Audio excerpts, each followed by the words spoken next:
2 years later. 2 years later. I never got an answer for it. I kind of, went past that story, and I forgot about it. I always wondered why was it that a snake bite, a cobra bite, which is supposed to be systemic in nature, which would cut your oxygen supply to the brain and immediately kill you within 15-20 minutes.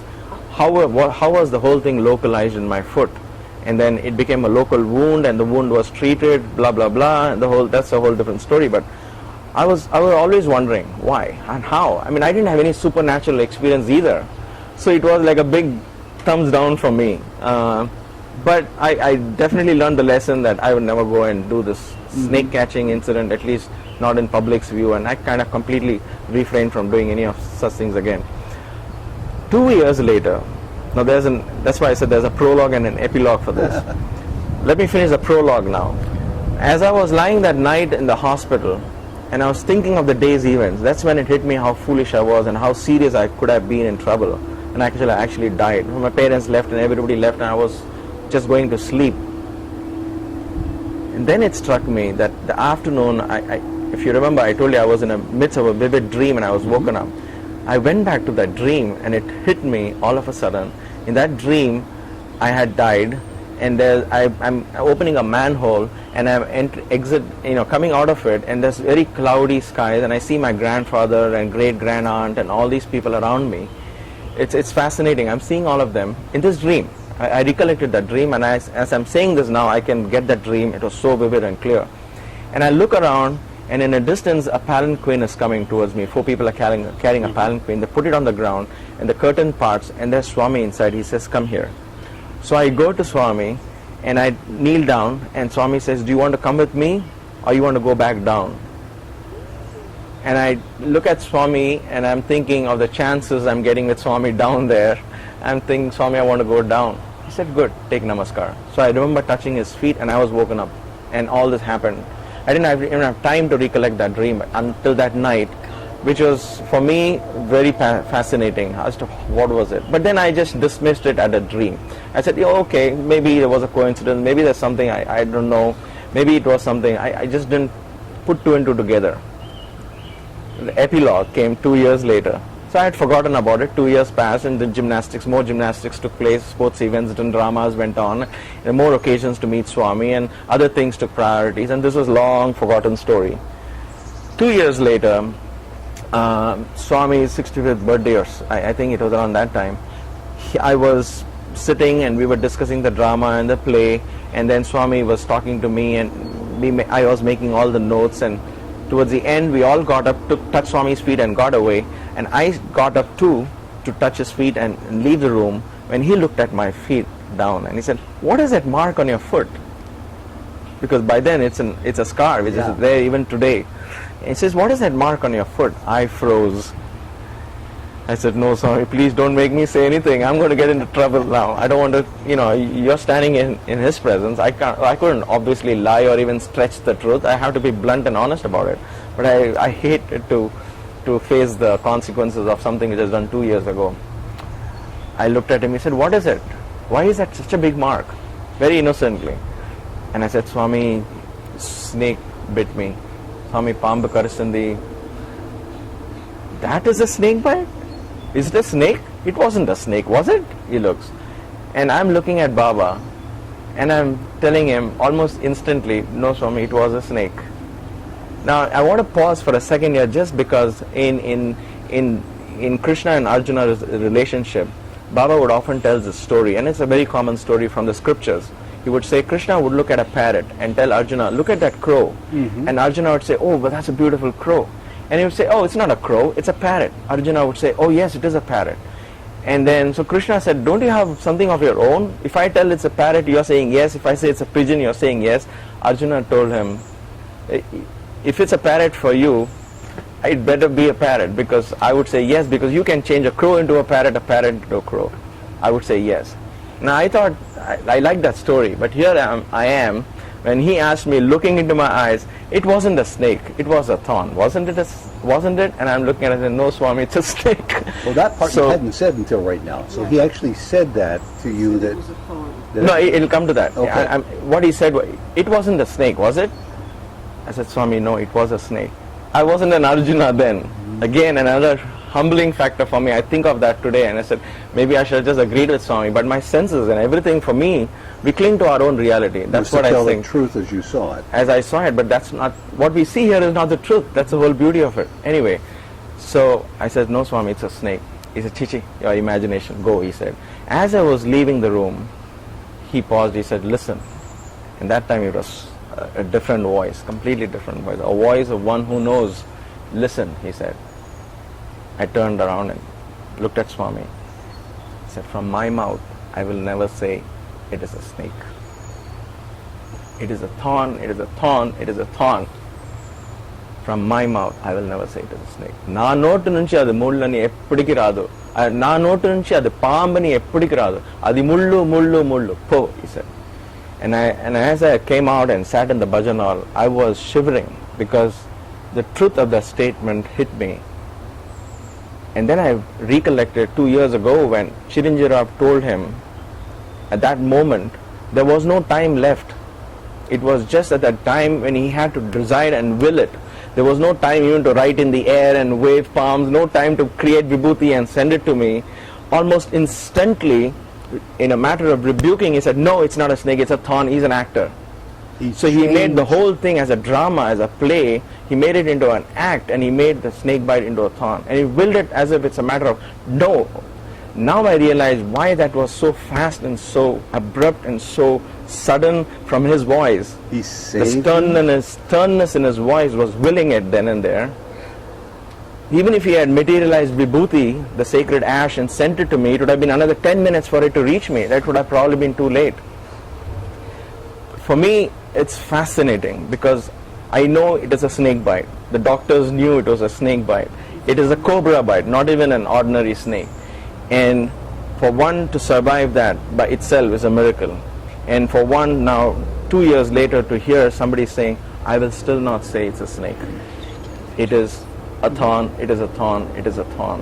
So that is why I say he believes that his word is so powerful that he can, even 2 years later, if he had agreed with me it's a snake, maybe it would have had its own consequences then. He transmuted our idea of reality to keep you from dying a torturous death from the venom of a snake, to have you undergo in its place the pain of a thorn.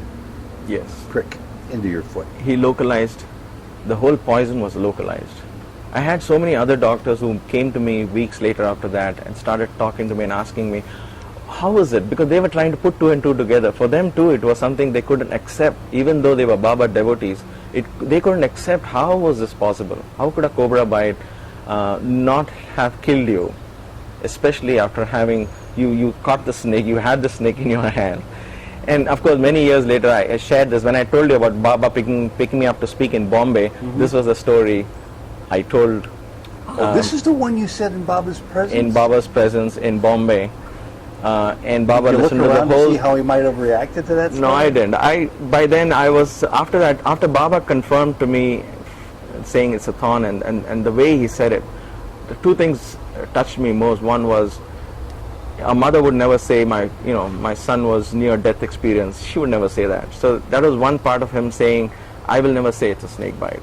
And the other part was his divinity saying, no, I will never say it. I've said it's a thorn, it's going to be a thorn. Wow. It will always be a thorn. Sundar, read my lips, it was a thorn. that's Exactly. Pretty much what he was insisting. Exactly. In spite of your snapshot of reality. Yes. From your senses, from the pain, from what you knew to be the case. Yes. And that's so powerful because when he says something, it happens. That's why when he said there would be a hospital, there was a hospital. When he said this would be a university, there was a university. There's nothing stopping him. He would will it. And that is what awakens me from the depths of sleep once in a while as to where does that power? Who is this person? Who is this being walking amongst us? Sundar, the final story for this installment has to do with something that near and dear to your heart, and also I'm sure quite sad, the loss of your father. Yes. The reason I share that story is again to prove Swami's omniscience, and this is where I saw the cosmic part of Sai, the almighty, powerful, master walking the earth, somebody who would say, I am the divine. For somebody to come up with that, for me to be able to digest that fact, I think this one experience proved it beyond doubt. It's one thing to say I am divine, and the other thing is to actually prove to you. And yes, he had proved it innumerable times, but this was something very profound, and it has so many lessons. So let me get to it straight away, since we have very little time left on this segment. My father was, like I said, an extremely rigid disciplinarian, and for him life was a very serious thing. I mean, he would take up seva very seriously, and he would, when Swami said, you are in charge of the Central Trust accounts, he said, okay, I am, and he thought the whole trust was resting on his shoulders, and that's it. For him, that was the whole world. He wouldn't even come for darshan, because it was his office time. And so he would be out there, and every time Swami had to speak to him on my father's birthday or bless him, he would tell me, I'm going to talk to your father tomorrow, so ask him to come. Everybody wants interviews with Swami. They ask Swami, I have to ask your father for an interview. He would playfully chide me, but my father was, for me, darshan is not important. He has given me a task, I will do that. And before you proceed, a word or two about how he received such an awesome responsibility.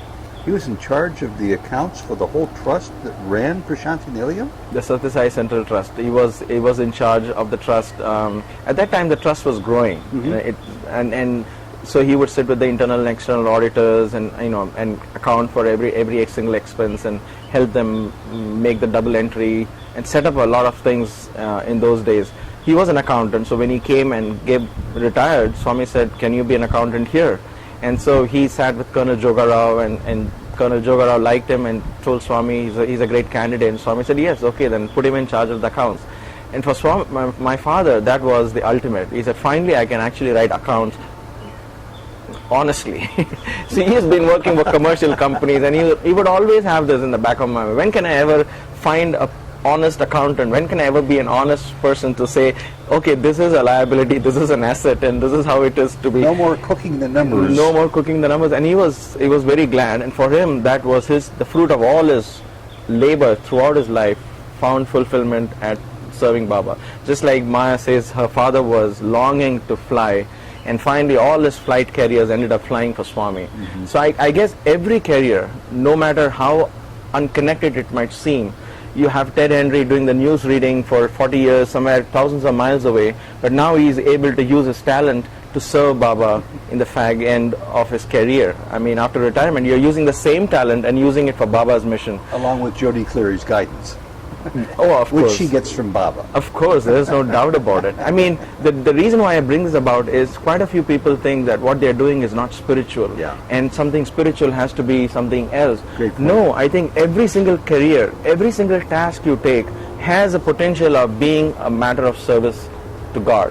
I met, I have a friend in Dayton, an extremely well-known, a very profound accountant, in the sense he brings about merging of different companies, and he helps in all this kind of stuff. He's a great helper in preparing business plans and things like that. Now he takes young adults and youngsters from Swami's fold and helps them come up with good business plans. He says, that's my seva for Swami, that's my talent, I'm using it. So and apparently a business plan which is just dry numbers and about profits, he's taking that and making it his worship. I think anything and everything, if you look for it to be spiritual, can be spiritual. Work is worship. Work becomes worship, and that's the beauty of this lesson I found. Anyway, my father was so strict about his work, so for him that was his worship, and Swami would have to call him, wait for him, and speak to him if he had to speak something. That relationship was amazing. My father's only desire as a Hindu Brahmin was to die in Puttaparthi. He said, this is my only desire, I have to die in Puttaparthi. And he told my mother, when I die, you should chant Gayatri in my ear, don't cry. Don't be crying and wailing. You should be chanting Gayatri in my last moments of my life. And my mother would say, oh yeah, you do the same thing to me too. And I would sit down and say, you know what, don't you guys have anything better to speak about? But that's how my father was. For him, everything was a matter of, okay, this has to be done this way. And that's it, no second thoughts about it. 1992 summer, Swami had to leave for Vrindavan, and my father, and Swami had specifically told my father that summer he would not be in Puttaparthi. He said, summer you go spend with your daughters and your grandchildren, and then you come back, your son is going to be here.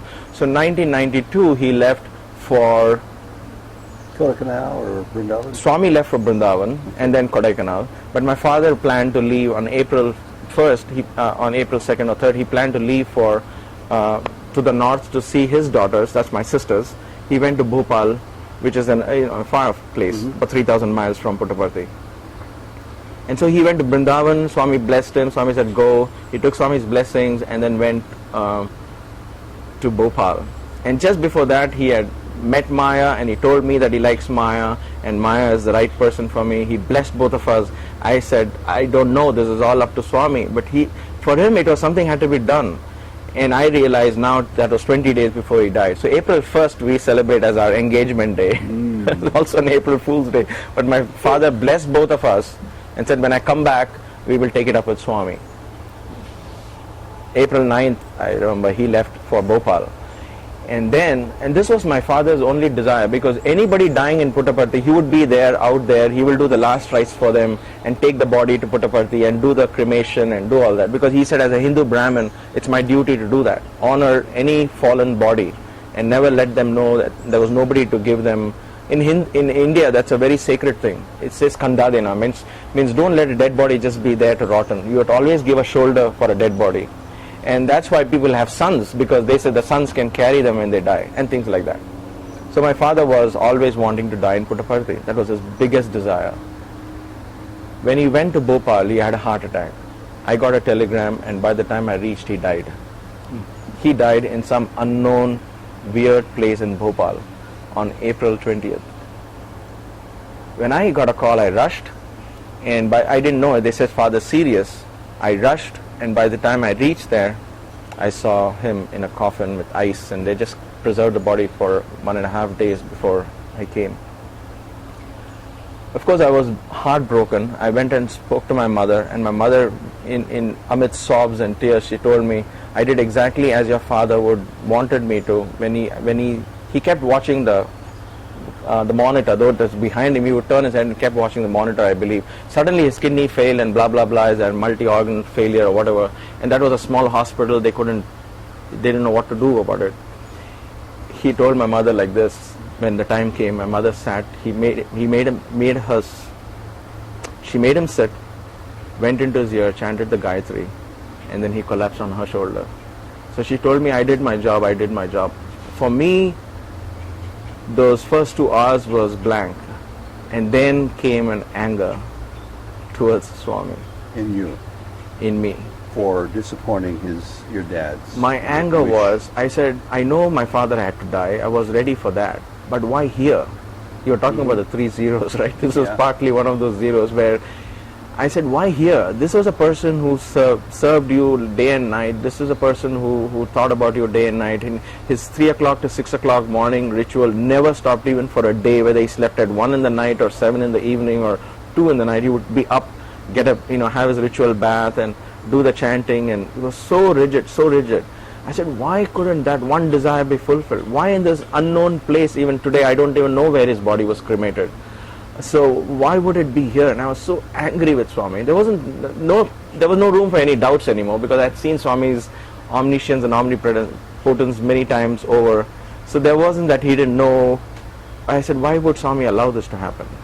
Why would this happen? I was very angry with him. So my mother asked, don't you want to send a telegram to Swami? I said, I'm not even interested in informing him. I'll take care of it. I'll send him maybe a week later, 10 days later. I'm not even interested in informing. So nobody informed anybody in the ashram, because they waited for me to do whatever, They said, okay, it's your call, whatever. And then I waited there, spent 10-12 days, did all the rites that they wanted me to do, and then sent a telegram to Swami just as a formality. Swami, father passed away.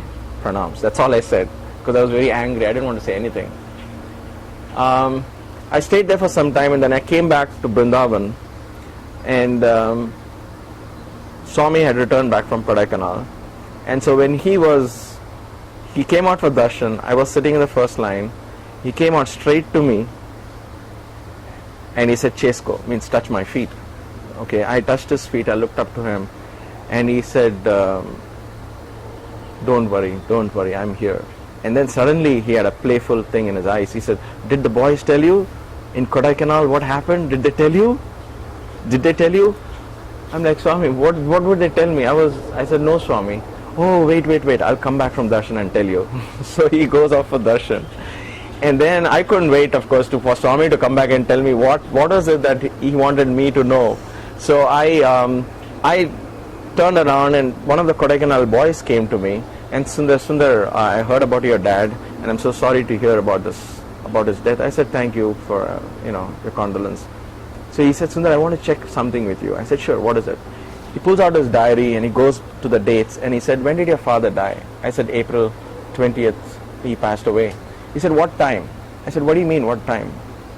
From what the doctors told me, it was at 2:30 or 3:30 in the afternoon, he died.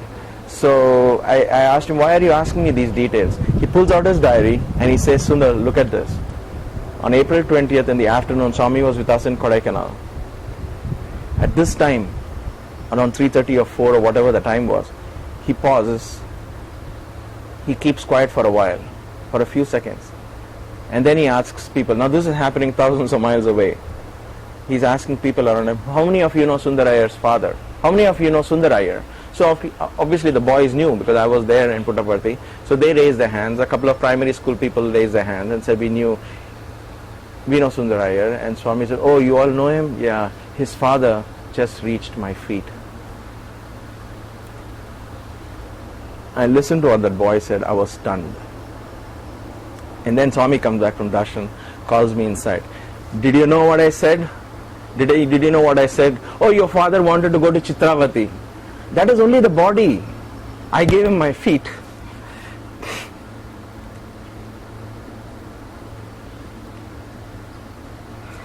The reason why this is so powerful is we think we ask for the highest, not knowing that God has even greater plans for us. So for him, the body was nothing. The body can perish wherever it is. But the fact that he said, oh, your father wanted to go to Chitravati. The body can go anywhere. I gave him my feet. So on the one side, what hit me was for him to say, I have given him my feet. He has come into me. Why? He said, and he asked me, why? Enduku telusa? He said, because he served me. Because he served me, he has reached my feet. That is the importance he gives for service. And this is such a powerful story that I often think of as the ultimate revelation for me as to who Baba is. And that's why for me to even define him as God is limiting who he is. Sundar, I'm speechless.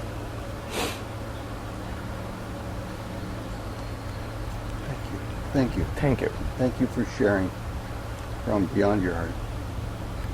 And Sai Ram. Sai Ram.